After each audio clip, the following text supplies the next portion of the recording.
Starting a business can seem like a daunting task, unless you have a partner like Shopify. They have the tools you need to start and grow your business. From designing a website to marketing to selling and beyond, Shopify can help with everything you need. There's a reason millions of companies like Mattel, Heinz, and Allbirds continue to trust and use them. With Shopify on your side, turn your big business idea into... Sign up for your $1 per month trial at shopify.com/special offer. Tecovas is the go-to for premium, handcrafted Western boots. Stop by any store location for a warm welcome, a cold drink in hand, and a truly one-of-a-kind shopping experience. Let our friendly staff help you find your new go-to boots, whether your first pair or your 50th. Finish things off with a complimentary boot brand to make them extra special. Come for the boots, stay for the good times. Tecovas, forever West. The Larry Kudlow Show. Entertaining and informative on the Red Apple Podcast Network. So, in the spirit of flexibility, we welcome back Alex Gray, CEO of American Global Strategies. Alex, the former chief of staff of the White House National Security Council. Alex, thanks for doing this. Talk about General Keene's thoughts that there are rumors of some kind of deal. So I'm reading Axios, Alex, which has had good reporting on the war. Trump says he's 50-50 on Iran deal or bombs. We'll meet envoys to decide. This came out 17 minutes ago. He's meeting this afternoon with negotiator Steve Witkoff, Jared Kushner, probably Vice President Vance. Pakistan meeting with Iran. We don't know. They say a deal was not finalized. Pakistan said there's encouraging progress towards a final understanding. Trump saying he'll only take a deal that covers issues like uranium enrichment and the fate of Iran's existing stockpile. And then it goes on to say, though, these are unlikely to be resolved until there's a memorandum of understanding. They would agree to end the war and commit 30 days. So 30 days of more, quote, in-depth negotiations.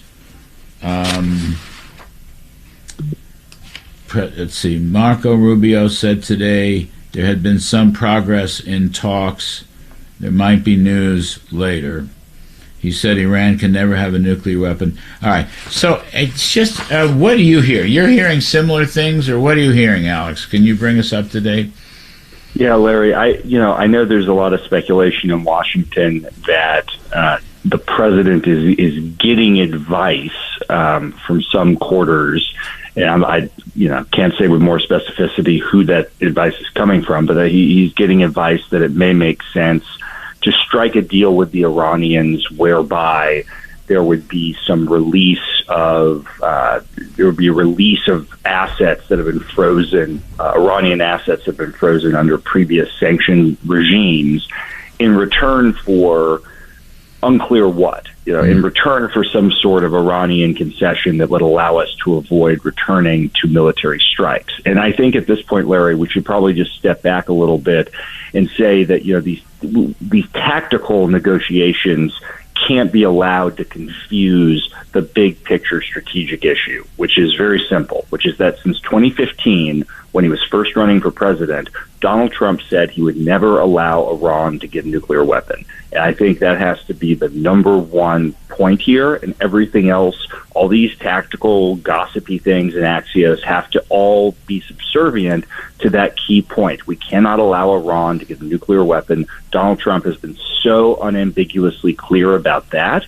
And the second point, Larry, is we have to be clear that the Strait of Hormuz cannot be an Iranian lake. It cannot be tolled. We cannot impose a tolling regime. It has to be open to free navigation and free commerce, and the Iranians cannot have more control over the Strait of Hormuz after we've destroyed their military and a big chunk of their regime than they had before we did that. And I think those two things have to be non-negotiable. Fox News is now streaming live on Fox One. When it matters most, turn to the voices you trust.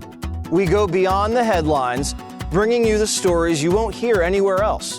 Live coverage, sharp analysis, real perspective. At home or on the go, stay connected when it counts. Stream Fox News on Fox One. Download today. Halliday presents, in the red corner, the undisputed, undefeated Weed Whacker Guy. Champion of hurling grass and pollen everywhere. And in the blue corner, the challenger, extra strength Halliday. Eye drops that work all day to prevent the release of histamines that cause itchy allergy eyes. And the winner by knockout is Halliday. Halliday, bring it on. The other thing the president keeps saying is, he calls it nuclear dust. But, he was very explicit in the last 24 and 48 hours that we want to, the enriched uranium, which is nuclearized uranium, basically, has got to move from Iran to the United States. He's said that over and over again. So why would we do a deal that gives them money, all right, releasing assets, quote unquote, gives them money in return for 30 more days of negotiation? It doesn't sound like a Trumpian deal, Alex Gray. Yeah, well, look, Larry, the president rightfully talks about the panicans when it comes to his trade agenda. I would hope that he is aware that there are some panicans running around who are not fully aware of the hand we have against Iran. We are actually, despite the media narrative, which has just been extraordinarily, almost even for a media that is anti-Trump, it has been almost anti-American in its decision to just provide nothing but negative coverage of this conflict, and it has absolutely shifted the American public's perception, and that's incredibly unfair because we are playing a much better hand in this conflict than the Iranians are. This blockade that the president has imposed has forced the Iranians, one, it has put them on the edge of a social unrest. It has forced them to totally rejigger their supply chains. So their supply chains are now running through Central Asia for a large number of their key commodities, which is a very vulnerable place for them to be. That's not coming from the maritime routes that they traditionally come from. And the oil industry in Iran is suffering tremendous, almost, I would argue, Larry, it is going to suffer irreparable harm because of the way that technically, because they can't export their oil, it's rotting in its containers. We have the upper hand. Time is on our side. If we ignore the panicans, time is on our side here. And I think the president, just as he has held firm on trade, he's held firm on immigration, he should hold firm on this because he will ultimately be vindicated by our superior strategic hand over the Iranian regime. Alex Gray, that's a great rundown, by the way. I fully agree. Iran is on the verge of shutting in their oil operations because they don't have any storage space. Now, some people jumped on that too early, but most of the private sector analysts that I read, they're saying at most they have another week or 10 days. There's even rumors that there was a big oil spill up near Karg Island because they didn't have any storage space. So that was a way of shutting in. But once you shut down those oil operations, oil wells, everything, it's very difficult to open it up. The blockade is working. It may be slower than people want, but the fact is the embargo is working.